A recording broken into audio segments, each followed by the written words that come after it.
Are we good now? Is the microphone on? Welcome back to What the Fuck's Going On, everybody. We're here today with the fastest way you can get to work if you need a van. So this is Ben's Renault Kangoo with fully forged, fully built. It's a 2 litre. It was a 172 engine. It is still a 172 engine, only it's forged 340 horsepower and probably less than 1,000 kilos. We're going to find out a bit more about it, but this is a super tidy way of doing something mega different. Have a look at this.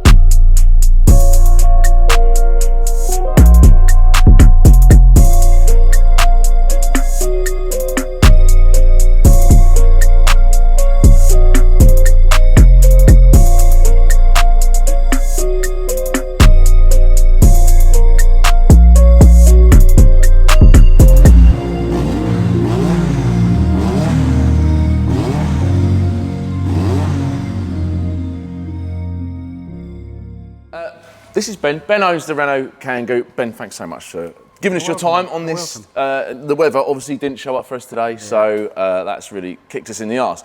So Ben owns this car. Ben, do you want to give us, I mean, it is like, there's so much to do. I keep noticing stuff now. I've been with it an hour and I keep noticing stuff, but give us a quick bullet point, like rundown of like, it's a, you know, the main points of it. 2 litre 16 valve, 172 lump originally. Yeah. It's now fully forged. Running a hybrid side-winded turbo. Yeah. Fuel cell in the back. It's got Bilstein coilovers, Wilwood 4-pot calipers. Yeah. It's got all the trick bits. There ain't an inch of it that's not been sort of improved or or adapted. Yeah. And it was all right. It's about 340 horsepower. Did you say something like that? 343 on the dyno on a warm day. What? How much does it weigh? Do you actually know? I'm guessing it's just over a tonne. Yeah. Without putting it on the scales, and obviously I've removed certain parts of the van, I'm not going to know. Yeah, exactly. It can't be much more than that, can it? I mean, they don't weigh much anyway, compared to a Clio, and Clio's got more glass in it. Maybe it's a bit lighter. So yeah, and I've just had a look in the interior, and it's like spotless inside, as I expected it to be. Obviously, do you want to?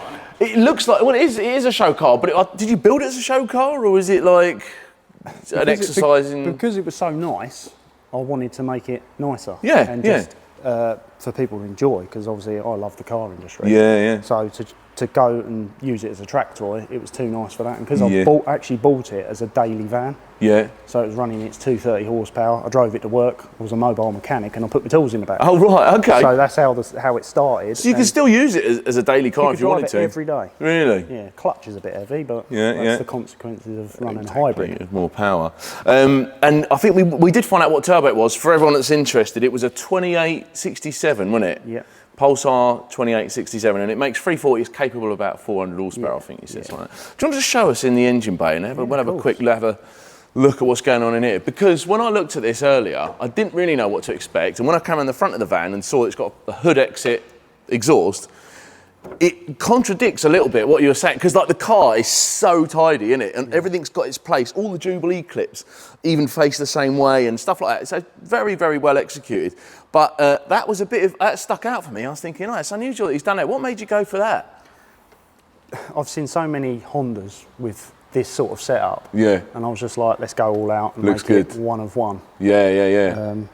So, looking at it, I mean, obviously you've got the sidewinder manifold. Typically when you see the Renault turbo conversions, they've got the turbo crammed down the back there, but I mean, you've made use of all that space at the side. Yeah, well, like I say, the battery, the ECU, I've had to relocate the battery. ECUs are just tucked underneath the turbo. Yeah. And just went all out with it. And it's a custom bit, isn't it? The manifold's not like off the shelf. The manifold is one of one. The guy who built it has made a fair few, but they all fit a Clio. But yeah, this is the first side-mounted for the Kangoo. I mean, let's face it, there can't be loads of them around anyway, is it? There's a handful of turbo Clios Kangoo, out there. Yeah. But they're not running like this, I believe. Not to this level, yeah, exactly. Even going down to, like I was saying earlier, I was trying to get it, I was trying to sort of absorb it all because there's so many little touches when you look at the surface of it, but the further into it you get, like you were saying about changing the oil, it's so tight in there, your boost pipe goes under the thermostat, the top hose, or the thermostat hose for the top hose of the rad, but that's in the way of the oil filter, so it has introduced a couple of like... Yeah, like I say, you have to remove the air filter, undo the clips for the boost pipes, and that whole lump comes out as one unit. Yeah. And then you can gain access to your oil filter. Yeah, it is. So everything is thought of. Yeah. To that extreme, but it's like anything. If it was stock boost pipes, the stock boost pipe would run through there and just drop down. So again, it's little tweaks that have changed it, but it's nothing. It's a mechanic that can. No, exactly. You could do it. Yeah, you could do it on your driveway at home if you needed to. And you're still running the aircon in it as well. Yep. Still aircon. Still got the aircon. Yeah. And you obviously thought about that before you did. You were like, no, I want this to be right. Yeah. And there was the choice of changing it to a cup alternator setup. Yeah. But I just said to the guy that was doing the boost pipes for me, can we try and make that stay? Yeah, yeah. He pulled it out of the bag, and I put a new condenser in it before regassing it because I knew it had a hole in it. Yeah, yeah. I've got aircon back, so. Oh, mate, it's just to go to that extreme of retaining the aircon and stuff is just. That's the stuff that everyone skips. I would. I'd be like, well, how much do I need the aircon? Probably not. And but it's nice to have, isn't it? It's a luxury feature. And you got a Renault Megane header tank as well. You said. Yeah, because obviously that had to be relocated because originally it was where the exhaust would be sat. Yeah. We were going to put it there, but it wouldn't fit. So luckily, the way the Kangoo bulkhead is. Yeah. Or front panel, it fitted straight in there. So yeah. Inside you got what seats are they out of? So they're out of a Trophy 225. Oh, the Megane seats are they? Yeah. Okay. Because obviously I wanted the proper Renault seats. Yeah, yeah. I found them just as COVID struck, and then made them fit. Yeah. Paid half the money of what people pay today. Oh, really? Yeah. And the rest of it, I mean, normally we would talk loads about what's going on in the interior and roll cages and all that sort of stuff, but it's just, apart from the seats and the steering wheel, it's factory, isn't it? It's just dead standard. Yeah. And it's very clean, Stu, just like all your cars. No, I drive the Micra, not clean. Well, no, yeah. I did make a point of that on the way over. Let's have a look in the boot. We've got to have a look in the boot, because the boot is like, I say boot, it's just the back of the car, isn't it? But this is really tidy. Look at that. And so you were using this to do your jobbing? So obviously all what I've done in the back now, and it was running just the low boost, it had nothing in the back. Yeah. So I put all my tools in there, my jacks, axle stands, bits and pieces, and drove it as a daily van. And it's not all bashed up, it's like, it's tidy, you've carpeted it. I mean, the engine failing, I actually had a go-kart at the time. Yeah. And I put these rails in and put wood across just to carry the go-kart. The go-kart. Yeah, so yeah. I could still use it. And have your tools underneath and whatnot. Yeah, utilise it really. But obviously I've stopped doing all that. And custom fuel cell, that's... Yeah. Again, I bought that from Comp Parts, is it? Oh, okay. Bought their tank. Bought all the other parts through Car Builder Solutions. Yeah, I know them, yeah. For the fuel swell setup, it's running a 044 fuel pump underneath.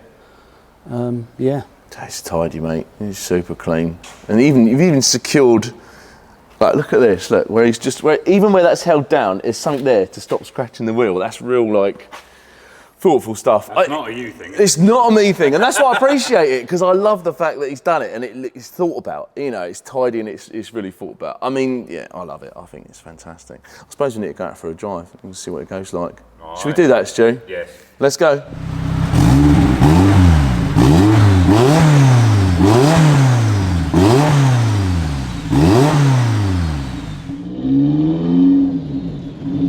Oh, it sounds good. You can just hear the turbo. Well, obviously, because there's not that much exhaust. Yeah, up here. Whoa! So that's what we're going to experience, I expect. I did see a bit of rain come up the screen there.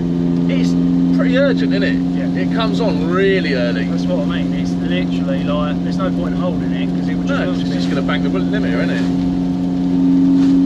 I'm so surprised at how not loud it is. It's still fighting there. Yeah. So have you got a dump valve on it, or is it... No, it's just external wastegate. Is it right? Yeah. And you were saying earlier something I didn't get for everyone who wants to know about the EFI setup. So it's still using the stock ECU, you said? Stock ECU with the piggyback AME or AMI. Yeah, yeah. So that's just to control the boost side of it? Yeah, boost and fuel. And that's it. It sounds simpler, obviously, than what it is, but you have to know your numbers. Yes, to work exactly. It all Yeah. There's no banging from the suspension or anything. It's like because I'm OCD, I don't like it to sound like a pile of bullshit. No, exactly. It don't feel like a van anyway. That's for sure. It's quite grounded. I'm impressed, man.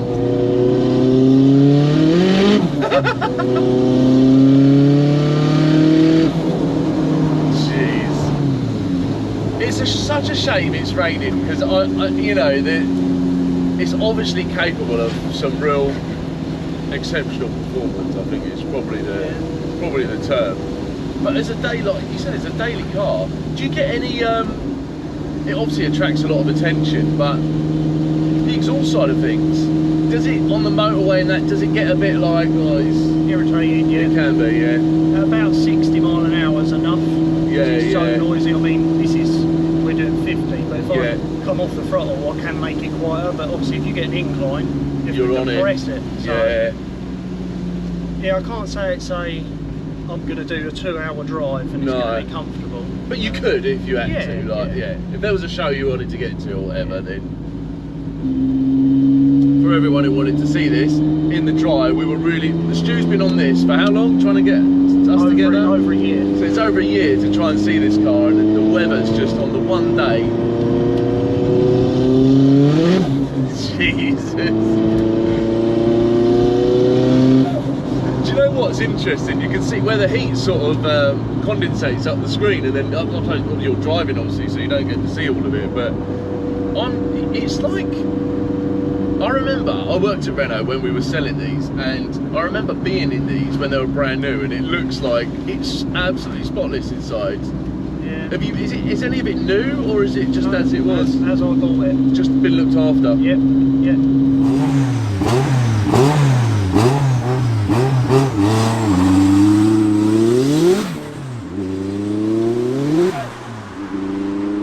But then it's got the full works. It's forged rods, pistons, double valve springs. Yeah, the in and out valves, which are the must if you're running more boost, because they don't drop off. Everything's done internally. So this is about as far as you could go with it, engine build wise. Yeah. Well, there's the tweaks. You can put the 197 inlet on it and change all of that, but I just wanted to keep it as it is. Yeah, and it all fits and it looks right, doesn't it? Otherwise you've got to get into cutting stuff and messing around with it. It sounds wicked. Jesus Christ. That it does. What tyres is it on? Toyos, they're 888 ones? No, Toyo TR1s. Oh, okay. So they're a road going tyre, but it's got their all the technology in them. That really surprised me then. Yeah. That is, and that's in the wet, and that obviously that diff. That was fourth. Was it? Fourth gear, yeah. If it didn't have that diff, as soon as it come on, it would just spin the near side tyre, wouldn't it? That is. In the dry, it's worse, because it would try and find every line. They're built for track. That gearbox. That is it. A wave track? Is it? Did you say wave? No, it's a quake. Quake diff. They're built for perfectly flat, like motorsport surfaces, aren't they? I suppose. That was it's impressive. But then it weighs. What did we say? 1,000? Just over a ton. Is it? Yes. Yeah. I've not weighed it since I've owned it. So it can't be any more than 1,000. No. If that. Definitely feel the diff working as well, because I could see the steering wheel was like you're having a fight with that just a little bit.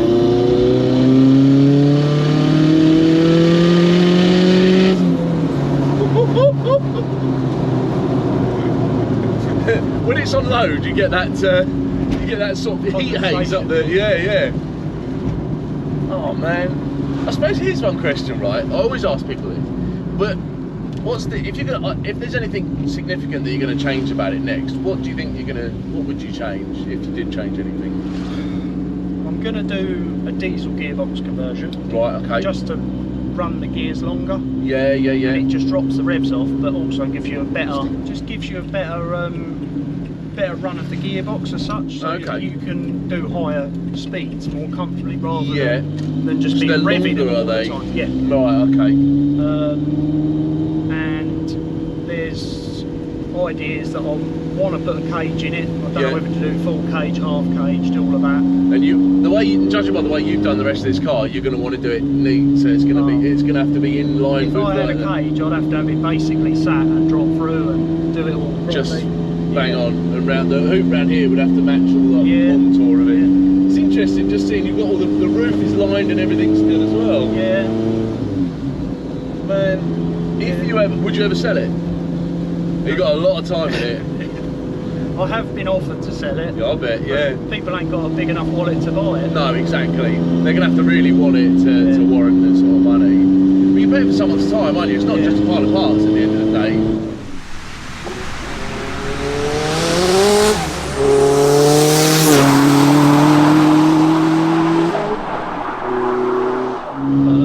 It is special. It feels special. I think that's the best way to describe it. To me, it feels... so nicely put together.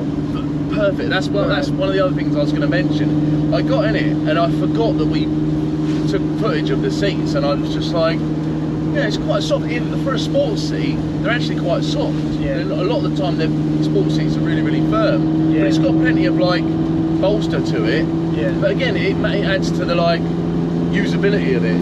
Yeah. You know, the Clio that we're shooting at the moment is got more track type thing. You know, it's Kevlar bucket seats with like, you know, and that just adds to the like, it's a bit more of a pain in the arse to get in every day and the rest of it. That's all I wanted was usability myself.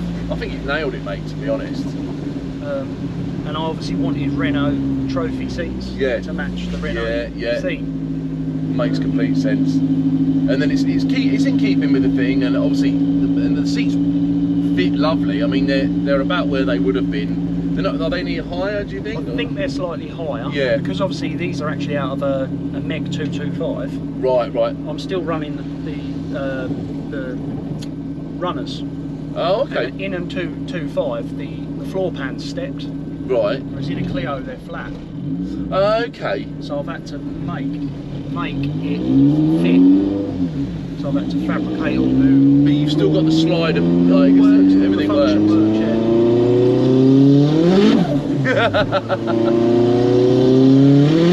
Jeez.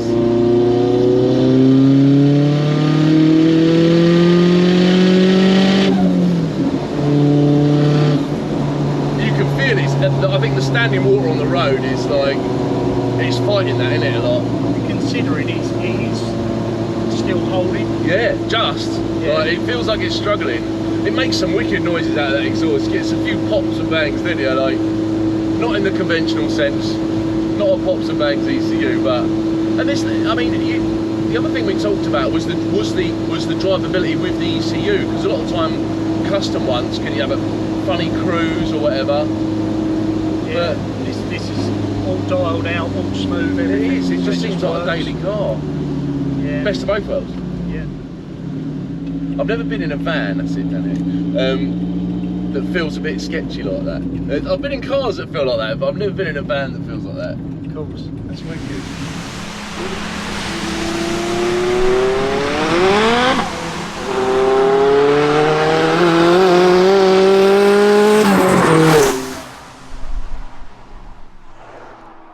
Right, you welcome us in a forest, because this is, you're with a forest, because this is the driest place that we can actually wrap this video up. That was a Renault Kangoo, probably the tiniest example of a Renault Kangoo that I've ever sat in, and I worked at Renault and I worked on those when they were brand new. Absolutely mint. I love that. It's a shame we've got the weather we have, because it's fighting for grip the whole time, but it gives you a good example as to what you can do at home. Like we always say, if you want it bad enough, you can produce something as tidy as that, and it's absolutely mint. I love it. I hope you did too. If you like what you saw today, get in contact with us. If someone you know has got a car that's custom built, that's fabricated, it's got the wrong engine in it, get in touch with us for Instagram, because we want to come and film it. Like, share, subscribe, hit the bell where you can. That's your lot. I'm going inside. For the record, I'm done trying to make y'all comfortable. For the record, you ain't trying to grow, then it's done for you. For the record, lab on me going all the way. For the record, ain't trying to link, no time to waste. For the record, yeah. For the record.